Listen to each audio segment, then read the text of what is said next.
Un cessez-le-feu vient d'être annoncé entre les États-Unis et l'Iran, mais vous allez voir que la situation est loin d'être réglée malgré le pétrole qui chute de 15% et les bourses qui explosent à la hausse.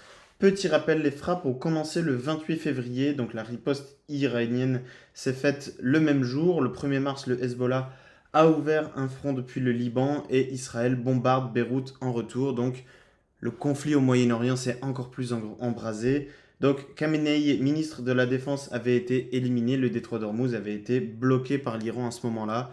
En termes de riposte, le 6 avril, Trump a donné un ultimatum de 48 heures. Il avait même menacé d'exploser complètement la région. Mais là, le 8 février, le cessez-le-feu de 2 semaines a été annoncé. La réouverture du détroit pendant ces 2 semaines, en guise de négociation, a été actée. Donc, où est-ce qu'on en est? On a eu un accord, donc pendant 2 semaines, une suspension des frappes. Le médiateur, c'est le Pakistan, parce qu'il faisait que dire qu'ils ne se parlaient pas. Rappelez-vous, il y avait un jeu de poker menteur entre l'Iran et les États-Unis. L'Iran faisait que démentir le fait qu'il y avait des négociations et faisait que mentionner le fait qu'ils ne se parlaient pas justement.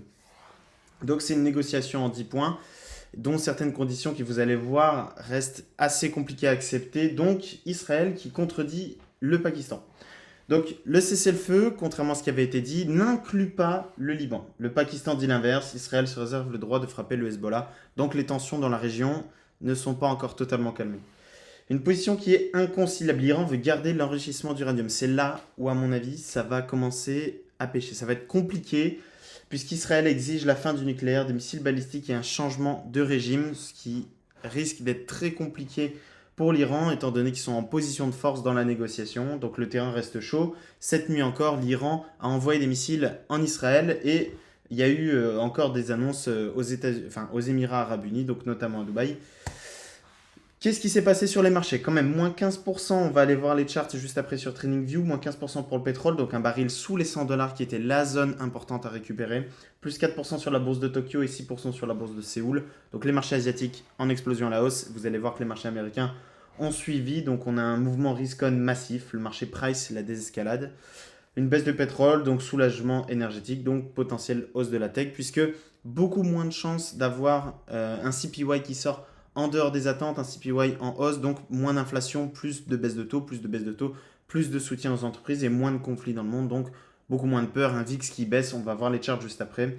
Donc le cessez-le-feu de 2 semaines, il ne faut pas confondre avec un accord de paix, c'est pour ça qu'il faudra quand même attendre la fin de 2 semaines pour avoir un avis définitif sur la question. Si les négociations échouent, on peut s'attendre à un mouvement risk-on violent avec de fortes tendances. En attendant, le vendredi 10 avril, c'est une deadline que je surveille, puisque ça va être le début des négociations, la première réaction des marchés aux conditions posées. Donc là, on va voir quand même un peu ce qui se passe et on aura déjà une grande idée de comment vont se dérouler ces 2 semaines. Donc Israël ne reconnaît pas le cessez-le-feu au Liban, toute frappe peut relancer l'escalade, et ça, malheureusement, ça risque de se passer quand même. Le détroit d'Ormuz, réouverture réelle, donc oui, pour l'instant, pendant 2 semaines, il est vraiment réouvert, mais encore une fois, il faut attendre le 10 avril. 10 avril sera vraiment une date clé. Comme je vous ai mis dans la communauté Discord, d'ailleurs, n'hésitez pas à le rejoindre, le lien est en description. Je vous mets tous les jours mon analyse des marchés, c'est 100% gratuit, il n'y a pas d'upsell, il n'y a rien à vendre.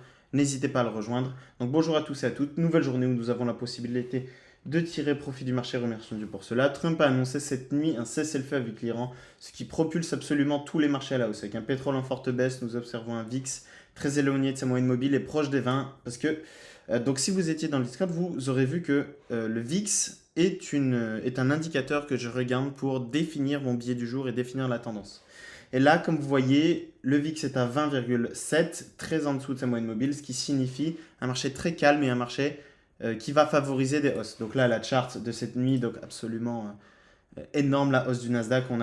La hausse était déjà de 3%, donc voilà, je vous expliquais que j'allais acheter sur des replis en basse unité de temps, et donc dans Trade Indice, je vous mettrai sûrement certains setups que je vais prendre dans la journée. Encore une fois, n'hésitez pas à rejoindre, c'est 100% gratuit.